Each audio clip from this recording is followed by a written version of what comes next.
बच्चों, आज हम लोग हड़प्पा सभ्यता के दीर्घोत्तरीय प्रश्न, जो कि एक पार्ट हम करा दिए थे पहले, और यह दीर्घोत्तरीय प्रश्न का दूसरा पार्ट होगा और साथ ही अंतिम पार्ट भी होगा।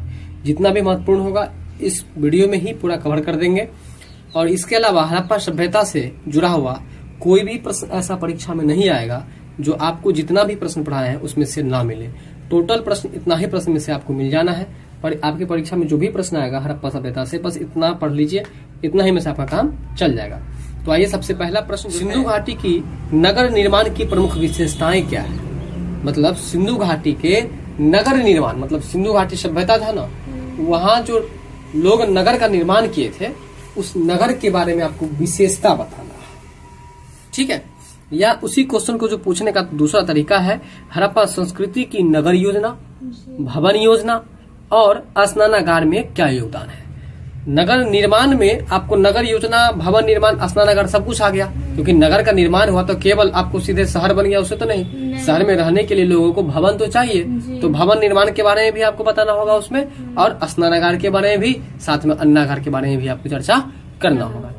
तो आइए, इसका जो राइट आंसर है, सर जॉन मार्शल का विचार है कि यह सभ्यता लगभग 5000 वर्ष पुरानी है। सर जॉन मार्शल का कहना है कि हड़प्पा सभ्यता जो है, यह सभ्यता लगभग 5000 वर्ष पुरानी। कितना पुराना है? 5000 वर्ष पुरानी है। 5000 वर्ष पुरानी है।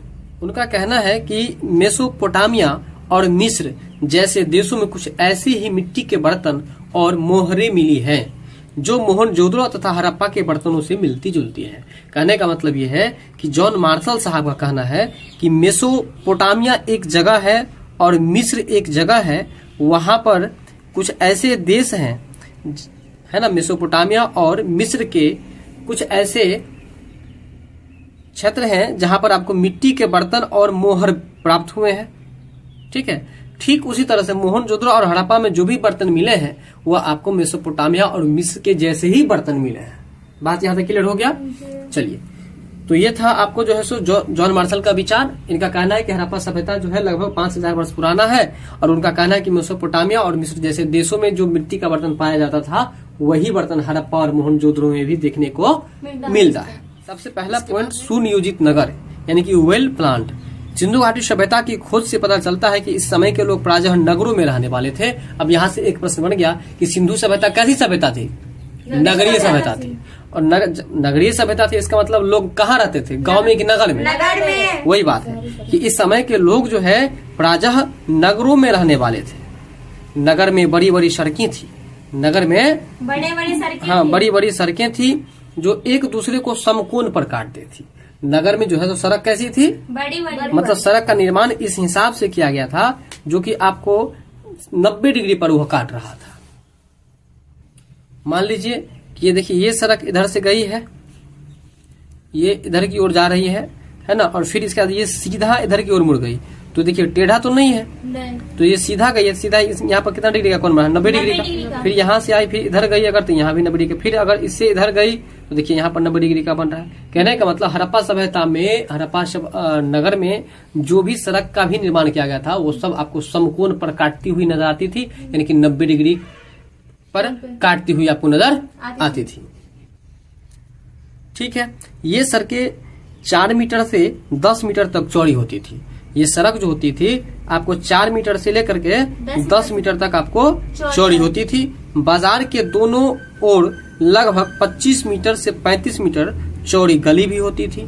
मतलब बाजार जो होता था, बाजार के दोनों ओर आपको 25 मीटर से 35 मीटर चौड़ी गलियां भी होती थी। डॉक्टर मैके के अनुसार सड़कें इस प्रकार बनी हुई थी कि चलने वाली वायु एक सिरे से दूसरे सिरे तक गलियों अथवा सड़कों को स्वयं साफ कर दे। कहने का मतलब यह है, सबसे पहले तो यहाँ पर हम एक बात याद रखेंगे कि हड़प्पा सभ्यता नगरीय सभ्यता थी, और इस सभ्यता में ही हड़प्पा वासी लोग रहते थे। साथ में जो सड़क बने हुए थे वह आपको 4 मीटर है ना से लेकर के 10 मीटर तक चौड़ी बनी हुई थी। सड़क जो होती थी 4 मीटर से लेकर के 10 मीटर तक चौड़ी होती थी, है ना। और बाजार के दोनों ओर लगभग 25 मीटर से 35 मीटर की गली होती थी, है ना। 25 मीटर से 35 मीटर तक चौड़ी गली होती थी। डॉक्टर मैके के अनुसार सड़क इस प्रकार बनी हुई थी कि चलने वाले वायु, मतलब मैके साहब का कहना है कि रोड का निर्माण इस हिसाब से किया गया था कि जैसे ही हवा चलती थी वो हवा है ना, एक सिरे से दूसरे सिरे तक की जितनी भी गली होती थी और सड़क होता था वो सबको साफ कर देता था।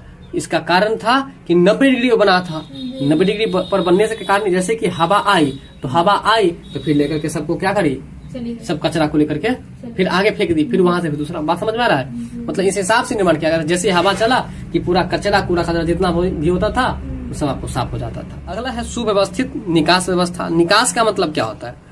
निकास का मतलब जैसे कि आप स्नान करने के लिए जो ये बनाते हैं, क्या कहते हैं उसको, स्नानागार बनाते हैं, या आप कोई आपको जो जैसे नदी होता है तो नदी में होता है ना, आपको निकासी दे दिया जाता है कि जैसे पानी अगर भर जाएगा मान के चलिए तो निकासी उसका रहता है ना कि इस होकर के निकास हो जाएगा, पानी चल जाएगा, तो उसको, है ना।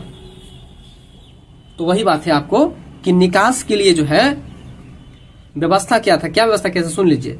तो सिंधु घाटी सभ्यता के लोग सुव्यवस्थित और वैज्ञानिक ढंग से नालियों का प्रबंध करना जानते थे।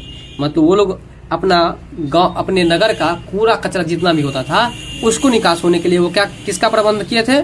नालियों का प्रबंध किए थे। और उन्होंने नालियां खारिया मिट्टी से, कैसा मिट्टी से? खारिया मिट्टी से, चूने से और एक प्रकार के सीमेंट से बनाए हुए थे। याद रखिएगा, नाली क्या चीज का बना था? मिट्टी, खारिया मिट्टी, चूना और सीमेंट से। क्या चीज से बना हुआ था? खारिया मिट्टी, चूना और सीमेंट से बना हुआ था। वे नालियों को खुला छोड़कर हानिकार समझते थे। अगर वो सोचते थे कि अगर हम खुला छोड़ देंगे तो हमको लाभ नहीं देगा, ये हानि ही पहुंचाएगा। क्यों? क्योंकि अगर खुला छोड़ देंगे कूड़ा कचरा बैठ जाएगा, उसमें जाम हो जाएगा। अतः वे उन्हें ईंटों से पाटते थे। पाटने का मतलब उस नाली को ईंट के माध्यम से ढक देते थे। स्त्रियों को नालियों में राख और कूड़ा डालने पर पाबंदी थी।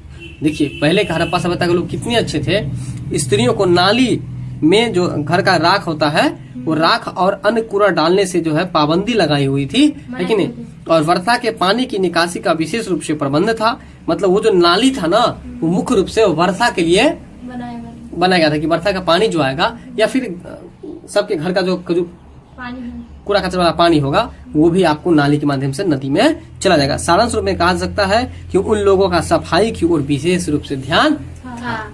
बताइए, हड़प्पा वासी कितने अच्छे थे, लेकिन अभी हमारी सरकार जो है हमारे गांव में सड़क तो पूरा बनाते जा रहे हैं, लेकिन नालियों का कोई प्रबंध है? नहीं है। नालियों का कोई प्रबंध नहीं है। अगर नालियों के प्रबंध भी है तो वो आपको बाजार इलाका में है, गाँव घर के क्षेत्र में नालियों का प्रबंध नहीं किया। अगला है निपुण नागरिक प्रबंध। ठीक है, इफिशियंट सिविक एडमिनिस्ट्रेशन। नगरों में हर प्रकार का प्रबंध लोगों की आवश्यकताओं और सुविधाओं को ध्यान में रखकर किया जाता था। मतलब नगर में अगर किसी भी चीज की जो भी जरूरतमंद चीज होता था उसका मार्केट लगा दिया जाता था, है कि नहीं, ताकि लोग को जैसे ही आवश्यकता पड़े, है ना, तो वह पूर्ति आसानी से हो सके। नगर में अच्छी नालियों के अलावा गलियों में प्रकाश का उचित प्रबंध किया जाता था। मतलब नाली तो था ही सड़क के दोनों ओर, इसके अलावा जो गली होती थी उस गली की लंबाई चौड़ाई कितनी होती थी? बाजार के गली की चौड़ाई बताइए। 25 मीटर से 35 मीटर चौड़ी गली होती थी बाजार के, है ना, बाजार के दोनों ओर। तो गलियों में प्रकाश का उचित प्रबंध किया जाता था। बर्तन पकाने वाली भट्ठी नगर से बाहर होता था। और सिंधु सभ्यता में बर्तन पकाने वाली जो भट्ठी होती थी वो नगर से क्या होता था? बाहर, यानी कि जहाँ पर घर द्वार नहीं है वहां पर आपको जो है सो भट्ठा, जैसे चिमनी होता है ना, चिमनी ईंट का, वही ईंट पकाने का भाटा जो है आपको नगर से बाहर, मतलब जहाँ पर गांव घर नहीं है वहां से बाहर उसकी प्रबंध की गई थी, जिससे नगर में प्रदूषण नहीं फैल सके। बताइए कितने अच्छे लोग थे। यात्रियों को ठहरने के लिए सराय यानी कि मुसाफिर खाना होता था। क्या होता था? मुसाफिर खाना। सराय का मतलब क्या होता है? मुसाफिर खाना। जो आने जाने वाले लोग हैं, है कि नहीं, यात्रा करने वाले, वो थोड़ा देर कहीं रुक सके, आराम कर सके, उसको मुसाफिर खाना बुलाता है। रात को नागरिकों की रक्षा के लिए पहरे का उचित प्रबंध था। अगर रात में बात की जाए तो नागरिकों के लिए, है ना, प्रबंध की व्यवस्था भी थी। कोई भी व्यक्ति अपने घर का कूड़ा नाली या गली में नहीं फेंकता था। कोई व्यक्ति जो है कूड़ा या नाली या गली में नहीं फेंकता था। कूड़ा नगर से बाहर गड्ढों में डाला। कूड़ा कहाँ डाला जाता था? नगर से बाहर गड्ढों में डाला जाता था। किसी का मकान निश्चित सीमा से आगे नहीं बनने दिया जाता था। मतलब जितना जमीन है उतना ही पर तुम अपना मकान बनाओ, उससे आगे हम तुमको नहीं बढ़ने देंगे। बात समझ में आ रहा है? तो ये हड़प्पा सभ्यता में चल रहा था, जो कि अभी भी चल रहा है कि नहीं? जब भी घर बनाने की बात कीजिए तो अगल बगल वाला से विवाद आपको होना ही। भवन निर्माण कला यानी कि आर्किटेक्चर, हड़प्पा की खुदाई से पता चलता है कि एक कमरे के मकान से लेकर बड़े बड़े भवन बनाए जाते थे। ठीक है, भवन निर्माण कला को देख करके इतिहासकार यह अनुमान लगाते हैं कि बड़े बड़े भवन जो है आपको एक कमरे के मकान से बड़े बड़े भवन तक बनाए जाते थे। मतलब एक कमरा का मकान है और उससे लेकर के मतलब बड़े बड़े मंजिला भवन बना देते थे।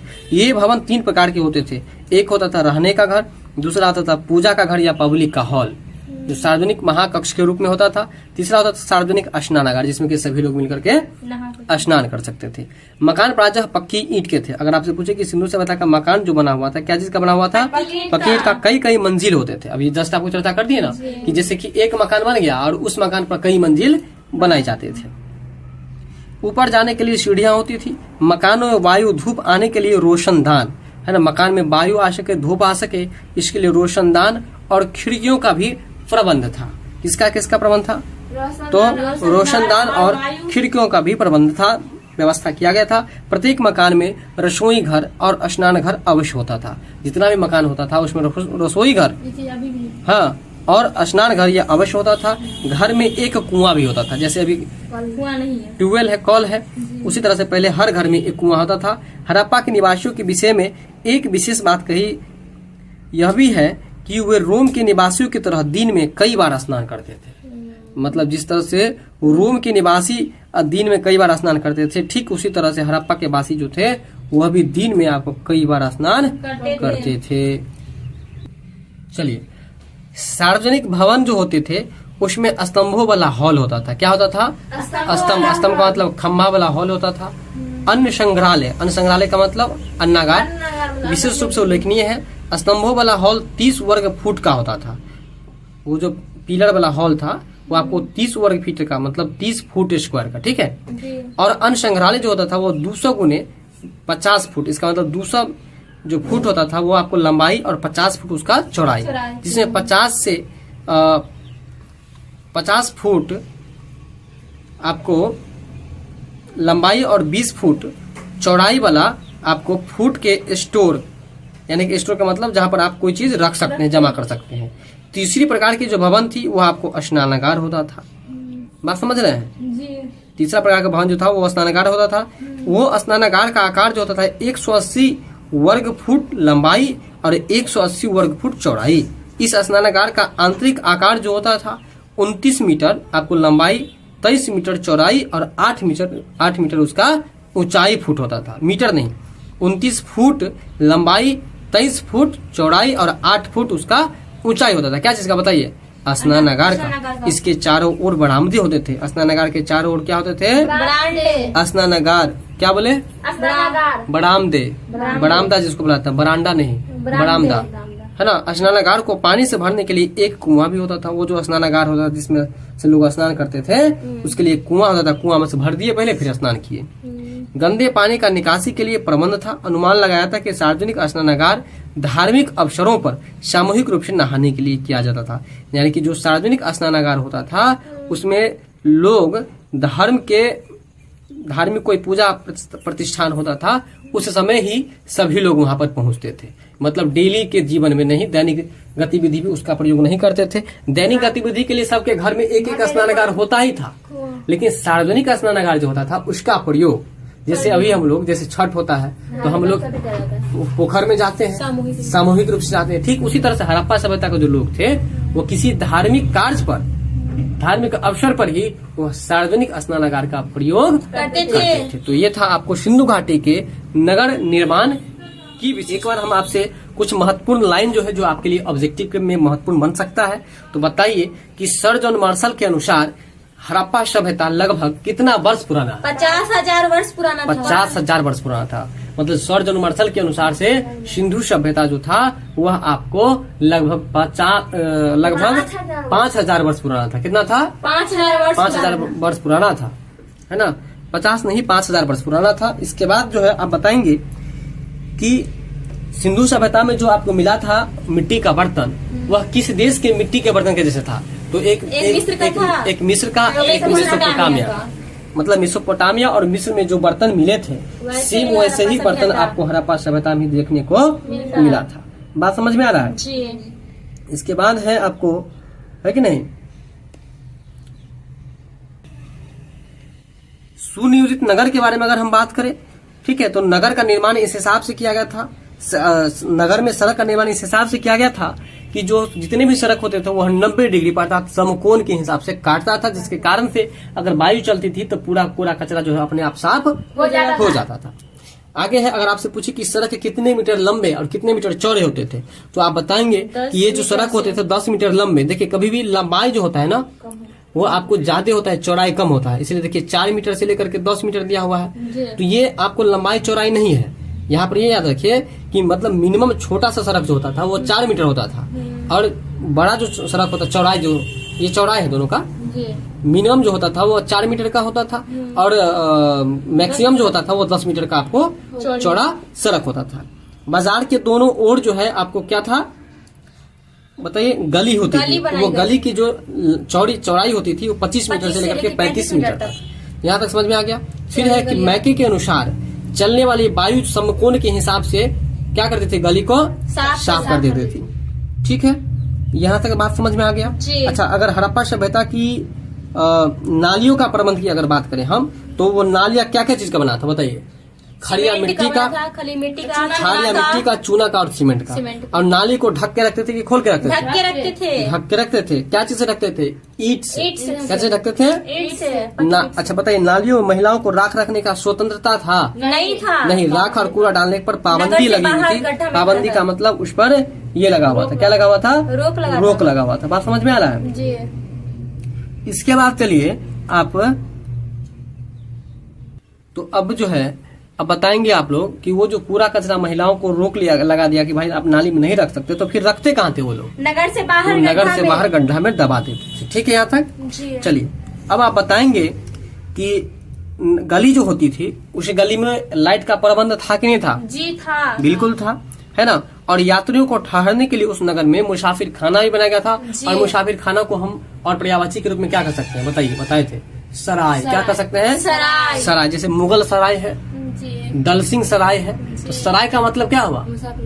मुसाफिर खाना। मतलब यात्री वहाँ पर रुक सकता है, ठहर सकता है। बात समझ में आ रहा है कि नहीं आ रहा है? आगे चलिए। इसके बाद जो नागरिक अगर माने चलिए गांव घर नगर में होते थे, उसका रात में रक्षा होने के लिए पहरेदार का भी व्यवस्था किया था। ठीक है, चलिए भवन निर्माण की जो कला की बात करें तो वहाँ जो भवन बनते थे वो कितने प्रकार के भवन बनते थे? 3 प्रकार के। कितने प्रकार के भवन बनते थे? हाँ, एक होते थे रहने का घर, दूसरा पूजा घर या पब्लिक हॉल। पूजा घर या पब्लिक हॉल। पब्लिक हॉल में आपको सार्वजनिक रूप से जो है कोई मीटिंग कर सकता था वहाँ पर। और एक होता था सार्वजनिक स्नानागार। हाँ, रह भी सकता है, मीटिंग में कर सकता है, बात बराबर है।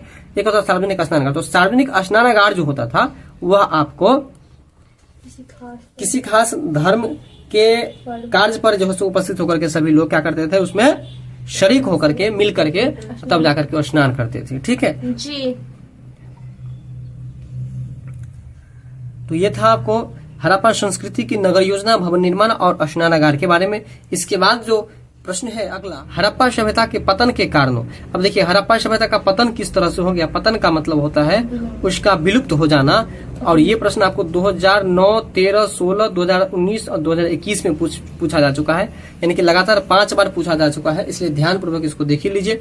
हड़प्पा सभ्यता के प्राचीन साक्ष्यों से पता चलता है कि अपने अस्तित्व के अंतिम चरण में यह सभ्यता पदोन्मुख रही है ना। ईसा पूर्व 2वीं शताब्दी के मध्य यह सभ्यता पूर्णतः विलुप्त हो गई। कब विलुप्त हुई है? तो ईसा पूर्व 2वीं शताब्दी के मध्य में। ईसा पूर्व 2वीं शताब्दी के मध्य में, ईसा पूर्व 2वीं शताब्दी के मध्य में यह जो है सभ्यता थी यह पूर्ण रूप से विलुप्त हो गई।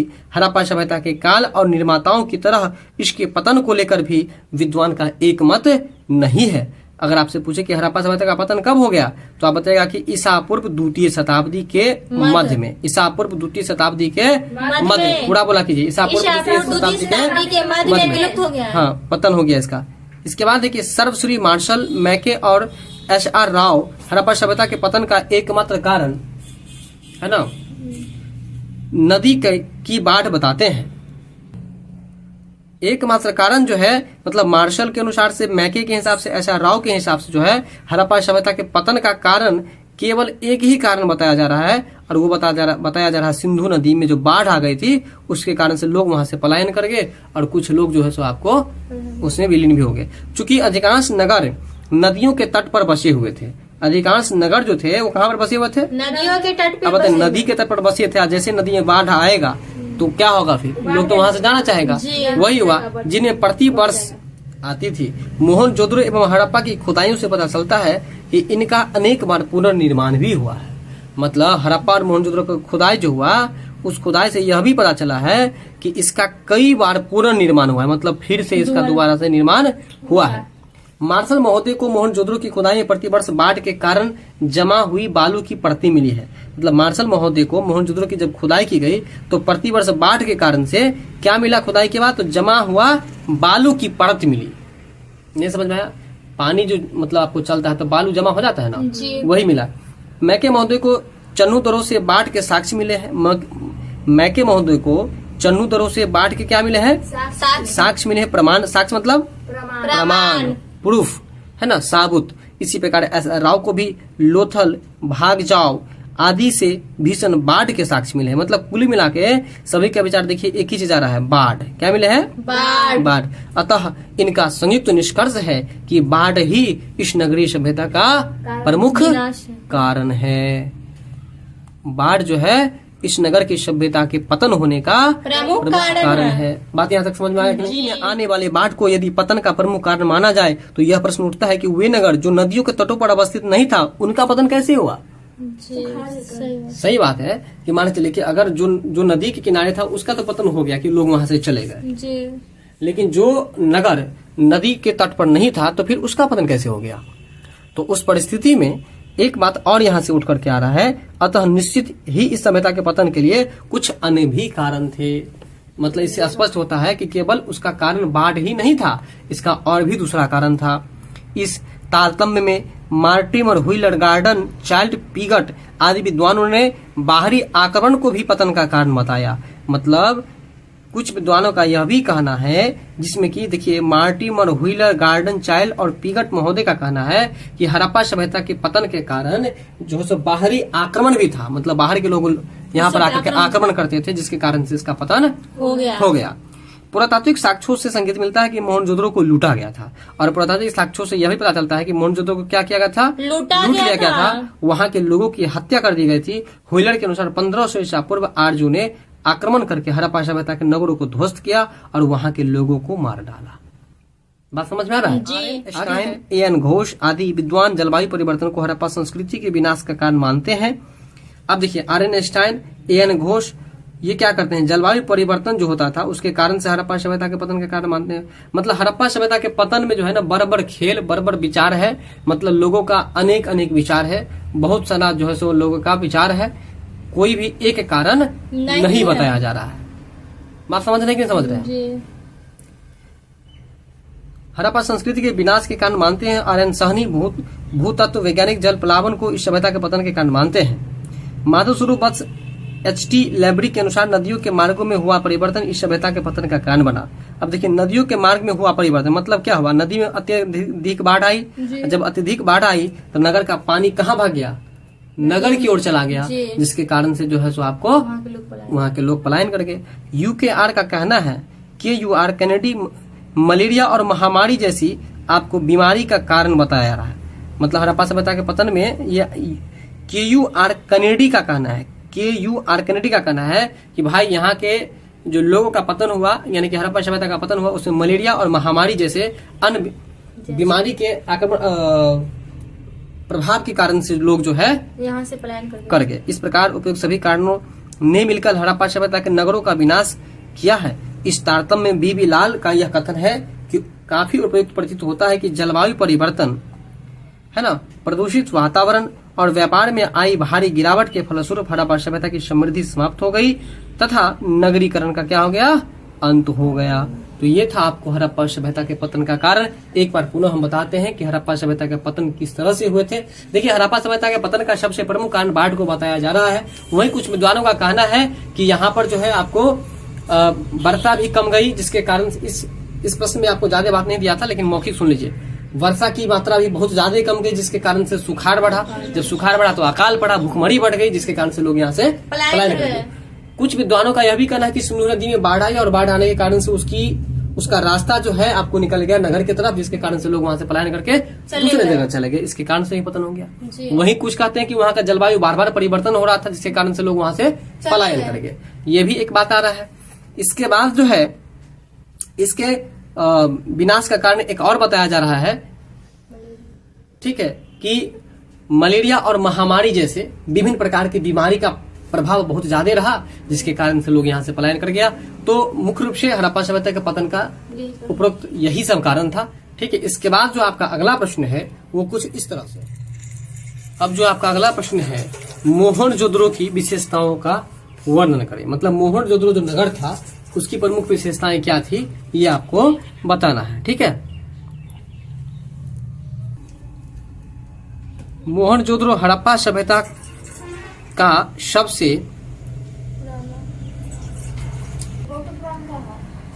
नियोजित शहरी केंद्र था। यह सबसे प्रसिद्ध पुरास्थल है, यद्यपि इसकी खोज हड़प्पा के बाद हुई है। अब याद रखिएगा कि मोहनजोदड़ो की खोज जो हुई है हड़प्पा सभ्यता से पहले हुई है या हड़प्पा सभ्यता के बाद हुई है?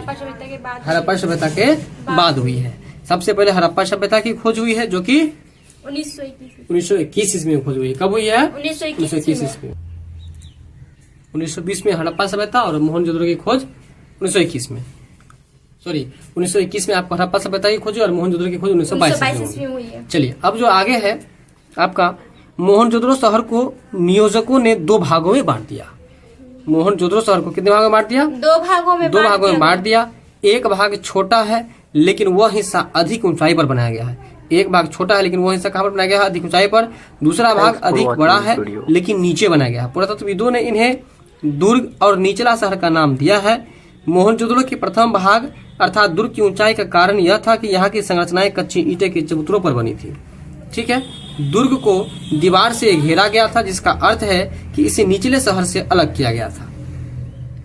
इसके बाद आगे है कि मोहनजोदड़ो का दूसरा भाग निचला शहर भी दीवार से घेरा गया था। इसके अलावा अनेक मकानों को ऊंची चबूतरों पर बनाया गया था जो नींव का काम करते थे।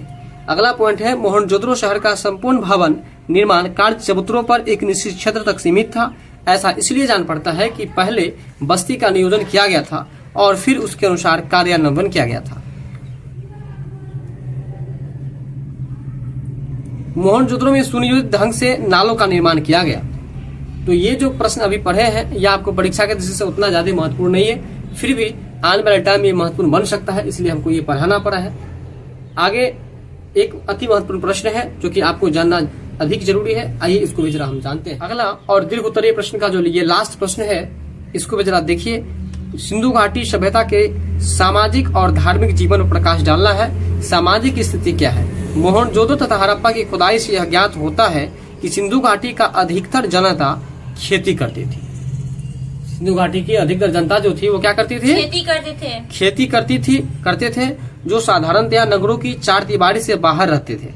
वे गेहूं, जौ, मटर और कपास आदि खेत करते। अब देखिए क्या क्या चीज की खेती होती थी? गेहूं, जौ, मटर और कपास। याद रखिएगा, गेहूं, जौ, मटर और कपास आदि की खेती करते थे। पशुपालन भी उनका एक मुख्य धंधा था। वे गाय, बैल, भैंस, बकरियां और हाथी भी पालते थे। गाय भी पालते थे, भैंस भी पालते थे, बैल, बकरियां। देखिए, गाय भैंस एक जगह याद कर लीजिए, बैल बकरियां एक जगह और हाथी भी पालते थे। परंतु ऐसा मान है कि वे घोड़े और भेड़ के ज्ञान से अनभिज्ञ थे। कहने का मतलब यह है कि सिंधुवासी जो थे वो घोड़ा और भेड़ के ज्ञान से अनभिज्ञ थे, यानी कि घोड़ा से और भेड़ से परिचित नहीं थे। कुछ लोग व्यापार भी करते थे। व्यापार विदेशों से भी किया जाता था। मेसोपोटामिया में सिंधु घाटी से संबंधित अनेक चीजों जैसे कि मोहर के मिलने से ऐसा अनुमान लगाया गया कि सिंधु घाटी के लोगों के मेसोपोटामिया से सीधे व्यापारिक संबंध था। कौन सा संबंध था? व्यापारिक संबंध। मतलब सिंधु घाटी के जो लोग थे वह मेसोपोटामिया से आपको व्यापार का कार्य करता था, इसलिए इससे व्यापारिक संबंध हो गया। जहाँ से व्यापार का संबंध वहाँ से व्यापारिक संबंध। चलिए, लोग ऊनी और सूती दोनों प्रकार के वस्त्र पहनते थे। यानी कि हड़प्पा वासी जो थे वह किस प्रकार के वस्त्र पहनते थे? ऊनी वस्त्र भी पहनते थे और सूती वस्त्र भी पहनते थे। क्लियर है यहाँ तक? आभूषण स्त्रियों और पुरुष दोनों के लिए प्रिय थे। ठीक है, स्त्रियां केशकलाप और श्रृंगार आदि से परिचित थे। स्त्री जो है वो केशकलाप और श्रृंगार से भी परिचित थे। अब यहाँ पर केशकलाप जो आप देखें इसका मतलब समझिए, जैसे बाल को गूंथ करके एक कोई डिजाइन बना देते हैं ना आप लोग, तो फूल टाइप पर बना देते या कुछ ही बना देते हैं, ठीक उसी तरह से केशकलाप का मतलब वही होता है आपको किसी प्रकार का डिजाइन बनाना बाल का। तो सिंधु सभ्यता के लोग भी ये चीज जानते थे और श्रृंगार करना भी जानते थे। बच्चे खिलौनों से आनंद प्राप्त करते थे, जबकि बड़े व्यक्ति संगीत, नृत्य, चौपर, पशु पक्षियों की लड़ाई आदि से आनंद उठाते थे। ऐसा लगता है कि सिंधु घाटी के लोगों का भोजन सादा था। गेहूं, दूध तथा दूध के पदार्थ उनके आहार के मुख्य अंग थे। मतलब गेहूं और दूध से बने पदार्थ जो होते थे उनके आहार के मुख्य भाग थे, अंग थे। लोग फल और सब्जी आदि का प्रयोग भी करते। बता दें धार्मिक स्थिति के बारे में भी, है ना। हड़प्पा के जितने भी प्रमाण प्राप्त हुए हैं उससे पता चलता है कि सिंधु घाटी के निवासी मूर्ति की पूजा करते थे, यानी कि मूर्ति के पूजक थे। कुछ पत्थर की आकृतियां मिली हैं, कुछ पत्थर की आकृतियां मिली है जो विद्वानों की सम्मति में लिंग और योनि की मूर्तियां हैं। मतलब कुछ पत्थर की जो आकृति मिली वह आपको लिंग की पूजा होने का प्रमाण और योनि की पूजा होने का प्रमाण भी मिला है। बात समझ में आ रहा है? इसके अतिरिक्त हड़प्पा और मोहनजोदड़ो में एक स्त्री के अनेक चित्र प्राप्त हुए हैं। ऐसा अनुमान इससे लगाया गया, मतलब हड़प्पा में, मोहनजोदड़ो में लिंग और योनि की पूजा जो होती ही थी। इसके अलावा स्त्री का बहुत सारा मूर्ति प्राप्त हुआ। इससे यह अनुमान लगाया गया कि यह सब पृथ्वी को माता मानकर उनकी पूजा करते थे। इसकी पूजा उस समय संसार के विस्तृत क्षेत्र में होती थी। इस देवी के अतिरिक्त एक देवता की कुछ मूर्तियां मिली है। एक मूर्ति में उनके 3 मुंह दिखाए गए हैं और यह योगासन में बैठा हुआ है। इसके सिर पर 2 सिंह है। मतलब एक मूर्ति मिली जिसके सिर पर क्या है, 2 सिंह है। इस देव के दोनों ओर 4 पशु हैं। मतलब इस देवता के दोनों ओर क्या है, 4 पशु, पक्षी, सिंह, 12 सिंगा भैंसा, याद रखिएगा, है ना। महादेव उसे माना गया है, पशुपति महादेव। उनके चारों ओर जो है 4 गो पशु, पक्षी, सिंह, 12 सिंगा भैंसा। 12 सिंगा मतलब हिरन, 12 सिंगा मतलब हिरन, 12 गो सिंह होता है। विद्वानों का अनुमान है कि यह मूर्ति शिव पशुपति की है। इन देवी देवताओं के अतिरिक्त वे लोग वृक्षों में पीपल, है ना, पक्षियों में फाख्ता, पशुओं में चीता, बकरी, मगरमच्छ, गंडा, सर्प इत्यादि कई अर्ध देवताओं यानी कि सेमी गॉड्स की भी पूजा करते थे। इस तरह से आपको हड़प्पा सभ्यता के जितने भी लघु और दीर्घ उत्तरीय प्रश्न थे इस वीडियो में हम आपको क्लियर कर चुके हैं। वीडियो पसंद आया हो तो लाइक, शेयर, सब्सक्राइब जरूर कीजिएगा। और साथ ही चाहते हैं कि अगला लेसन का भी हमें विस्तृत विवरण प्राप्त हो तो इसके लिए आप बेल आइकन जरूर दबा लीजिएगा ताकि कोई भी नोटिफिकेशन आप तक तुरंत पहुंच सके। धन्यवाद।